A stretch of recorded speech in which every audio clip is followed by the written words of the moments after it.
Bonjour, chers amis. Mon nom est Marie-Josée Roux. Je vous reviens cette semaine pour votre bon plaisir avec notre amie Lynne Grenier. Bienvenue, Lynne. Merci. Suite à l'émission de la semaine dernière où elle nous présentait une grande dame contemporaine, Madame Simone Paco, j'ai eu envie d'en savoir plus sur ses écrits, son legs, sur aussi ce que elle propose comme chemin, comme trajet, on en a parlé la semaine dernière, trajet de connaissance de soi, de découverte de son identité. Bienvenue, Lynne. Merci. Lynne, Simone Paco a proposé à des gens un parcours tiré, on le disait la semaine dernière, de son expérience personnelle, de sa vie un peu qui était décousue, un peu, je dirais, comment dire... Qui avait eu des épreuves un peu comme tout partagées, le monde. oui, c'est ça. Puis elle a réussi à sa retraite à mettre par écrit ce qui l'a aidé à se construire, à donner du fruit, à devenir féconde. Mm-hmm. Des gens au Québec ont eu envie d'en savoir plus. Comment c'est arrivé ici, ce trajet? Justement, on a quelqu'un d'ici, de Victoriaville, le frère Claude Dubreuil, qui sont, avec Yves Bégin, sont allés en France rencontrer Simone Paco. Alors, parce qu'il avait lu, bon, je crois que c'est parce qu'il avait lu, oui, c'est ça, il avait lu le livre, et faut que ça vienne au Québec. Faut partir. Oui. Il y avait ce désir de cette session-là. Faut partir ce trajet-là, faire la lecture des livres. Il trouvait qu'il y avait vraiment une ressource pour la mise debout des personnes. Et alors, ils ont rencontré Simone. Ils ont vécu le trajet là-bas, hein? Oui. Oui, puis Simone a trouvé que c'était une très bonne idée d'amener cela au Québec aussi, mais c'est s'il y avait une initiative. S'il y avait quelqu'un qui portait, une association, c'est le centre le Pèlerin à Montréal qui porte justement l'intuition de Simone, qui est garant de l'authenticité du trajet, oui, puis de la formation des dérives aussi. Non plus là-dedans. Alors ça prend, faut que ça soit, faut qu'il y ait un cadre, oui, une structure. Ça. Voilà. Lynne, venons-en au cœur de l'expérience. Simone établit à l'aide de paroles bibliques un trajet en 5 lois de vie. Hein? Oui, c'est les 5 lois de vie. Bon, on dit loi et ça fait peur à beaucoup de gens, des lois, et qu'on n'aime pas ça. Hein? Mais il faut se dire que Simone était avocate. Alors, loi, pour elle, c'est dans son langage. Maintenant, on appelle ça davantage des repères de vie. Des repères de vie qui sont... quand on prend justement son livre « Revient à la vie », on regarde, c'est un livre qui nous permet de voir l'articulation des lois de vie dans nos vies, comment c'est... Et on étudie. On se réfère à chacune des lois de vie. Alors, elles sont toutes expliquées pourquoi, quelle parole biblique est à l'origine de cette loi-là. Mais elle dit bien aussi que les lois de vie, ce sont des lois ontologiques. C'est déjà dans l'être humain.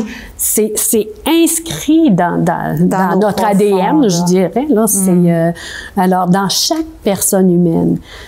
Ce qui est la différence avec l'évangélisation des profondeurs, c'est le plus de la parole de Dieu, justement, qui est là. Alors, oui. La première loi de vie, choisis la vie. Oui. Lynn, est-ce qu'on peut choisir la mort? Sans en être conscient, parfois, on choisit des chemins de mort. C'est pas, je dis pas la mort physique, c'est pas toujours la mort physique. Mais on a plein de chemins de mort. On prend. Et pourquoi on prend des chemins de mort? Oui. En fait, moi, j'appelle ça plutôt des chemins de survie qu'on prend. Parce qu'on est blessé. Et moi, la première fois que j'ai touché à l'évangélisation des profondeurs, je me dis, mais j'en ai pas de blessure. Oui. Moi. Je suis correcte, j'ai passé une vie quand même. Je suis chanceuse, j'ai eu des bons parents, une belle histoire. Ma vie est quand même, je sais pas compliquée. Mais on s'aperçoit qu'on a tous des blessures, plus ou moins conscientes aussi. C'est qui nous motive, qui motive nos décisions. Oui, et nos réactions. Nos réactions. En fait, on se met en marche des fois parce que on veut être plus ajusté. Moi, quand je me suis mise en marche dans l'évangélisation des profondeurs, quand je suis allée, c'est que je trouvais que j'avais des réactions parfois désajustées. Comment ça se fait que disproportionné, c'est ça, disproportionné, c'est un indice. Qu'une remarque de telle personne, aïe, je la prends, puis pas que je m'enfuyais, mais je m'enfermais. Ah oui. Je m'enfermais, puis là, les fausses croyances, sont là, et que je suis pas bonne, et que j'aurais pas dû faire ça, je suis donc pas bonne, moi je l'ai pas l'affaire, puis alors ça c'est des fausses croyances qu'on s'est fait dire peut-être, bon moi je suis de même, mais il y en a d'autres aussi là, tu sais là, où j'entends des fois t'es nul, tu feras jamais rien dans la vie, ça c'est des situations, des paroles. On appelle ça justement des paroles de mort, puis qui deviennent des fausses croyances pour nous. On les enregistre et ça nous fait prendre des chemins, quand on dit des chemins de mort, là, ben, c'est que ça déroge, je déroge de ma véritable identité qui aurait été peut-être d'être plus ouvert, mais ça me blesse. Et c'est ça. Il y a des enfermements. C'est ce qui m'empêche d'être libre. Des enfermements. Oui. Des prisons. L'enfer. Des prisons intérieures. C'est ça, l'enfer. C'est un enfermement. Tu n'es pas toi-même. Tu deviens ce que l'autre veut que tu sois. Oui, et ce que tu te laisses déterminer par une parole mensongère qui a été dite, mais tu l'enregistres, ça devient très, très fort. Pour plaire à l'autre, pour pas le mettre inconfortable, pour pas être inconfortable. C'est pour pas être inconfortable souvent. C'est pour ça que je dis, c'est des chemins des chemins de mort, mais c'est... Des fausses routes, hein? Souvent, Simone en parle comme des fausses routes. Alors, mais des routes de survie quand même. Tu sais, moi, je fais ça pour rester quand même c'est ça. Pour rester, pour sauver la face. Des fois, tu sais... Pour correspondre à l'image qu'on attend de moi et que moi-même, j'attends de moi. Et bien sûr. Fait que choisis la vie, c'est choisir d'être qui je suis aussi. C'est choisir de se mettre en marche.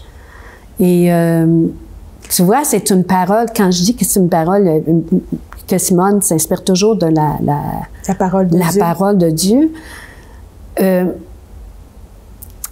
La parole de Dieu qui est là, c'est la parole du Deutéronome. Quand Moïse arrive pour avant la terre, avant d'entrer en terre promise, et que le peuple, rouspète. Là, tu sais, on a été dans le désert, puis ils sont encore, et que c'était non bon en Égypte. Puis ça, souvent, dans nos vies, on fait ça aussi. Ça serait donc tentant, au moins je les connais, mes fausses routes, tu sais. Mais de revenir en arrière. Alors, Dieu dit, je mets devant toi la vie et la mort. Tu as la liberté, mais choisis donc la vie. Choisis donc la vie. C'est comme, hey, c'est un appel. Oui, choisis la vie. Alors, cette loi-là, c'est souvent, moi je dis que c'est souvent celle qui met en marche, qu'on ne connaît pas nécessairement. Moi, quand je suis allée en évangélisation des profondeurs, je ne connaissais pas les lois de vie. Tu la nommes pas comme ça. Je la nommais pas. Tu avais une soif. C'est ça. D'être en vie, d'être aussi qui je suis. Toutes les lois de vie. La deuxième, Lynn nous met face à la condition humaine. Accepte ta condition. Je veux bien choisir la vie, mais je me rends compte que c'est pas si simple. C'est pas si simple. Il y a mon corps qui résiste parfois. Bien sûr. Il y a mon intelligence qui sait pas trop où je m'en vais, mes peurs, mon imaginaire. Il y a beaucoup de choses en moi qui n'est pas ajusté à ce choix de vie. Oui. Puis accepter sa condition humaine, c'est d'arrêter souvent d'être dans la toute-puissance qu'on dit. Moi, pour être ici aujourd'hui, t'as accepté. Hier après-midi, tu vois, en déneigeant ma cour, quand on dit que l'esprit agit, moi je me dis, qu'est-ce que je vais aller faire là? Et là, ça a fait, parce que c'est ça, je me disais, hey, les autres auraient été bons, moi, tu sais, des coups, je suis pas capable, des coups, je suis pas... Ça nous revient, des fois. Accepte ta condition humaine. C'est pas parfait. T'as pas à être parfaite. T'as à être toi. Et l'Esprit est là. L'Esprit Saint, c'est comment cela se fera-t-il? Oui. Mais voilà, l'Esprit vous fera, tu sais... connaître toutes choses. Oui. Alors, ne vous inquiétez pas de ce que vous aurez à dire. Alors, ces paroles-là qui m'ont dit, accepte ta condition humaine. Tu voudrais être parfaite? Non. Ou, pour d'autres personnes, des fois aussi, c'est souvent, on s'est mis dans des situations où on a à sauver tout le monde. On voudrait donc sauver tout le monde. Oui. Alors, c'est Dieu qui sauve. C'est Dieu. Il faut se rappeler que Dieu seul sauve. Alors, je n'ai pas à porter toute la misère du monde sur mes épaules, ou, tu sais, aller au-delà de mes forces. De mes forces, de mes capacités. Tu sais, on va s'épuiser parfois. Mais moi, je vais le faire.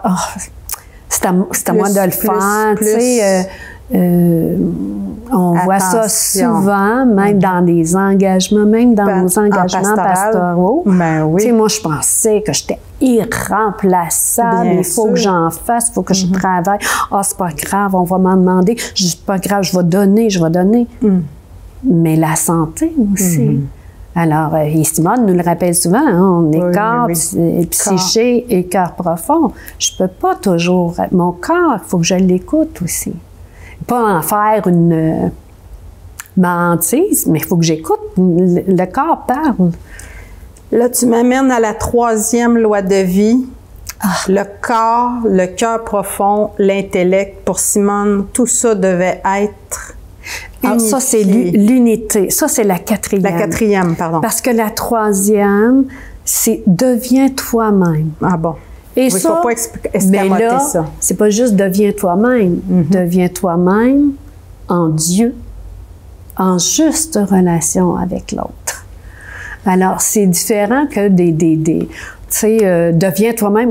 C'est parce qu'on a beaucoup là, de hey, deviens toi-même. Ça, c'est beau, c'est le fun. La performance, l'ambition. Et il y a plein de conférences là-dessus. Deviens toi-même. La joie de vivre. Mais deviens toi-même en Dieu, en juste relation avec l'autre.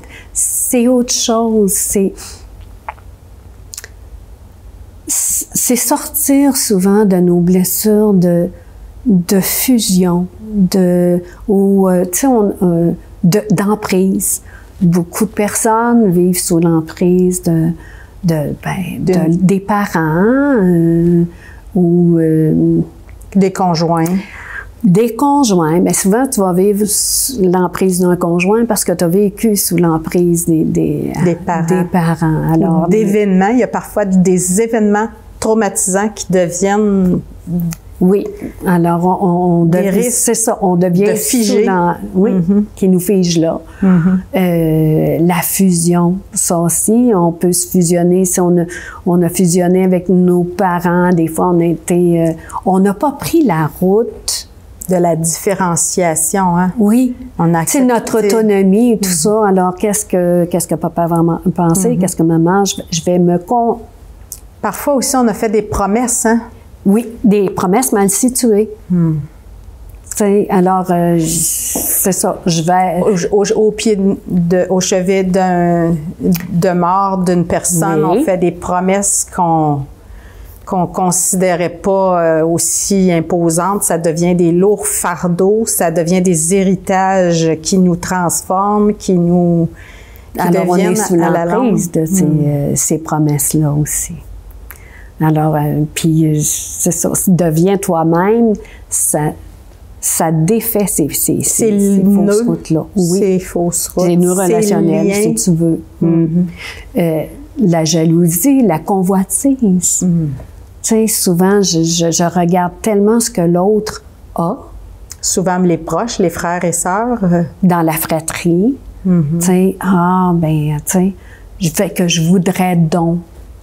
Je voudrais donc, moi aussi, avoir la reconnaissance. J'aimerais ça, moi, être aussi brillante que telle personne. On peut avoir de l'admiration, mais quand ça devient je voudrais donc, oui.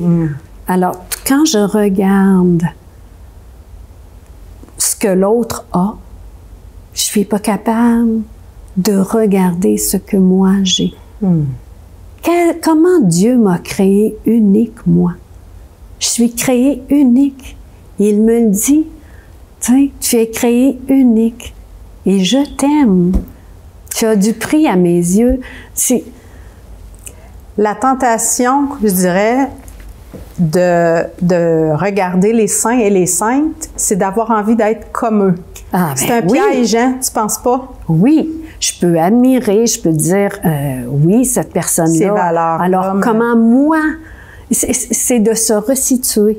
Comment moi, dans ma vie, je peux faire avec ce que j'ai, comment moi, je peux être moi-même et être féconde. On en parlera, ça c'est la 5e loi de vie. Mais avec ce que je suis, pas avec ce que l'autre a. Je suis pas Sainte Thérèse, je suis pas Saint François. Je sais plus qui disait, là, à la fin de ta vie, on ne te demandera pas si tu as été une bonne Mère Teresa, si tu as été une bonne Mère Léonie. On va te demander, as-tu été Lynn? Toi-même. Oui, moi-même, avec ce que j'ai, qui n'est pas ce que les autres ont, c'est ce que j'ai moi, qui n'est pas pareil comme un autre. Puis peut-être que ça ne plaît pas à quelqu'un, que je suis moi. Mais là, je dis ça, là, mais c'est pas toujours c'est pas facile. Fini non plus. Mon trajet, moi, je suis en marche. Je fais petit pas par petit pas. Tu vois, hier, la tentation, c'était elle aurait été bien meilleure que moi. Alors là, je ne suis pas dans mon identité non plus. Alors, comment, tu sais, mais c'est avec l'esprit qu'on voit, puis on se remet en route dans notre propre vie. Puis là, on essaie d'unifier tout ça. Oui, la 4e, c'est l'unité de l'être. Là, parce que tu viens de me le dire, là, mais tu vois, c'est recherche l'unité en toi, habité par le Dieu vivant. L'unité, c'est ça. Notre entièreté de fille, de fils de Dieu. Je ne suis pas que Tu sais, des fois, quand je te disais que, Simone, c'était la prière, tu sais, on va tout guérir ou tout ça, je ne suis pas que cœur profond non plus. J'ai un corps incarné. J'ai une psyché, oui, c'est ça. Et j'ai un corps, ça qui demande à manger, qui demande à être en relation, qui a besoin d'être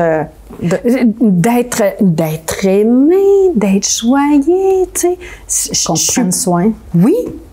Alors, justement, si on n'accepte pas la condition humaine, tu sais, des fois, je te dis, on va au-delà, mais là, je néglige en même temps une partie de moi. Tu sais, mon corps, j'y fais pas attention non plus.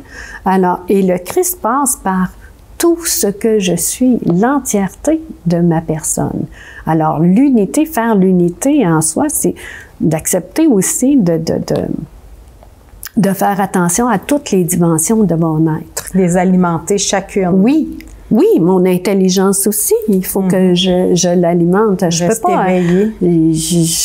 peux pas faire juste, faire mes exercices. Tu sais, des fois, là, tu vois, des personnes sont très axées sur le corps, c'est pas mal. Mais c'est quand ça devient un tout. Alors, je dois faire attention à tout mon être. Parce que je suis le temple de Dieu. Vous êtes des temples. Oui. Et enfin, mais tous ces lois-là nous amènent vers la fécondité. Soyez du fruit. Féconds. Portez du fruit. Mais il y en a qui n'auront pas d'enfants, Lynn. Oui. Portez du fruit, soyez féconds. C'est dans toute notre vie qu'on peut être fécond. Il y en a beaucoup qui n'ont pas d'enfants puis que... Simone n'en avait pas. Et regarde la fécondité de sa vie, alors qu'elle est là, tout l'héritage qu'elle laisse, avec ses... Soyez féconds, et c'est soyez féconds. Ce n'est pas c'est important pour sois fécond. Ouais. Soyez féconds. Sans l'autre. Alors, c'est l'interdépendance aussi. Alors, c'est pour ça que je me dis, les lois de vie aussi s'adressent à chaque personne humaine, mais elles s'adressent aussi à la communauté. À la communauté. Parce que dans chaque communauté, on devrait reprendre des fois, je me dis, les lois de vie. Choisis la vie. Comment, comme communauté, je peux être la vie? Tu sais, c'est des lois personnelles, mais ça pourrait être des lois de communauté. Je me suis toujours dit, tu sais, accepte la condition humaine. Alors, on peut pas tout faire, on peut pas tout garder dans nos communautés. Ça fait partie de la condition qui est là.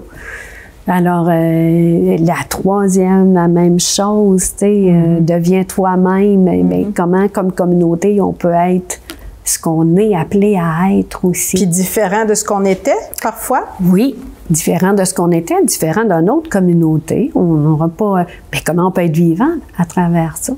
Puis comment on peut être fécond à travers ça? Alors... En terminant, Lynn... Déjà, oui. On n'a pas parlé des sessions. On n'a pas parlé des sessions, mais c'est ouvert à tous. Il y en a ici au Québec chaque année. Chaque année, dans plusieurs régions. L'année prochaine, c'est sûr qu'il y en a un qui va... il va avoir une session. À l'automne? Oui, à l'automne. Parce que là, on est présentement à Granby, pour nous autres, l'équipe du Centre du Québec. Alors... on va avoir une session à l'automne dans les coins. S'il y en a qui sont intéressés, peuvent toujours faire appel à toi. Parce que les sessions sont des véhicules, les livres sont des véhicules de la pensée. Il y a 4 livres. Il y a 4 livres qui décrivent bien l'évangélisation des profondeurs, reviens à la vie, ose la vie nouvelle et ouvrir la porte à l'esprit. Ça a été sa démarche. Ça a été sa démarche. Il y a des groupes de lecture. Il y en a déjà 4 ici, là, dans la région. 5 ici à Victoriaville, dans le coin de Victoriaville. Il y en a plusieurs dans toutes les régions. Puis maintenant aussi, il y a un service d'accompagnement parce que de plus en plus de personnes ont fait comme toi une démarche pour devenir accompagnateur ou accompagnatrice dans le cadre de l'évangélisation des profondeurs. Alors, oui. Il y a toujours moyen de faire appel à un accompagnateur spirituel quand on a des défis personnels, des besoins d'aide pour un discernement dans l'esprit. On peut lire ensemble. Il y a des groupes de lecture, c'est ça. On peut les lire seuls, ou, tu sais, les livres s'achètent aussi. Là, on peut, c'est ça, on peut les trouver à les librairies, les faire venir. Oui. Tu espères quoi pour la suite d'évangélisation des profondeurs ici? Que ça se répande maintenant, ça doit être répandu beaucoup en Europe. Beaucoup en Europe, beaucoup au Québec aussi. Tu sais, il y a des sessions dans le coin de Montréal, dans le coin de Québec, dans notre coin aussi. Le Centre Le Pèlerin. Le Centre Le Pèlerin qui est garant, qui est porteur aussi là, du message. Et on peut aller sur le site du Centre Le Pèlerin pour avoir tous les renseignements sur l'évangélisation des profondeurs. On va mettre à l'écran l'adresse. Oui. Puis, si on a plus besoin de plus d'informations, on peut toujours les appeler, consulter, leur écrire. Puis, on peut m'appeler aussi. Ici, à Victoriaville, il y a aussi Claude Dubreuil, frère du Sacré-Cœur. Qui est frère du Sacré-Cœur. Qui est toujours très impliqué, qui vit les sessions avec moi. Qui fait de l'accompagnement aussi. Qui fait beaucoup d'accompagnement personnel. Alors, oui, puis... ça continue. Ça continue. Et que de plus en plus, les personnes se mettent en marche en choisissant la vie pour plus de fécondité dans notre monde aussi. C'est jamais pour soi, hein, juste pour soi. C'est pour le bien de tous. Alors, pour la gloire de Dieu et le salut du monde. Ben merci sur ces mots pleins de sagesse. Je te remercie sincèrement, Lynn, pour ton passage à l'émission. Je vous souhaite la vie. Rien de moins. À la semaine prochaine.